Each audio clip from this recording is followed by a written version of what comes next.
Lumahok si Dominic Roque sa isang motorcycle riding event kasama ang new riding buddy niyang si Jack Roberto. Kamusta kaya si Dom sa gitna ng breakup issue nila ni Bea Alonzo? Makichika tayo kay Katatibayan.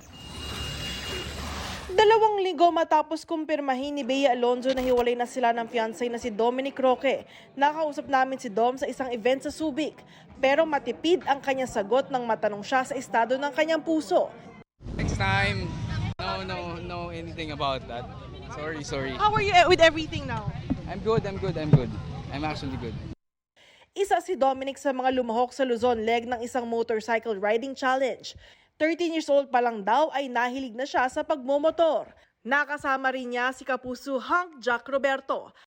Hindi mo alam yung mga nasa daan dahil public road to, may mga tumatawid na aso, pusa. Siyempre may mga lubak, may mga uneven roads, may mga basta may mga madudulas. Enjoy! Kasi kakulitan ko lang din palagi. So, saya lang. We're planning to go to Visayas, to go around Visayas with our motorcycles. As an adrenaline junkie and motorcycling lover, may ilang tips si Jack para sa mga gustong subukan ang ganitong klaseng adventure. Kailangan pag-aralan mo talaga yung fundamentals ng bike. And yung skills naman, na-hone na yan through joining this kind of event.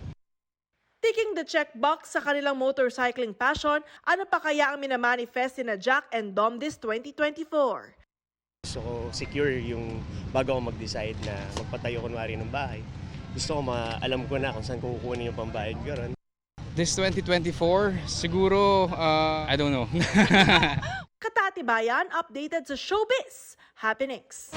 Mga kapuso, maging updated sa showbiz happenings anumang oras. Mag-subscribe sa GMA Integrated News sa YouTube. At para sa mga kapuso abroad, bisitahin ang GMA Pinoy TV at www.gmanews.tv.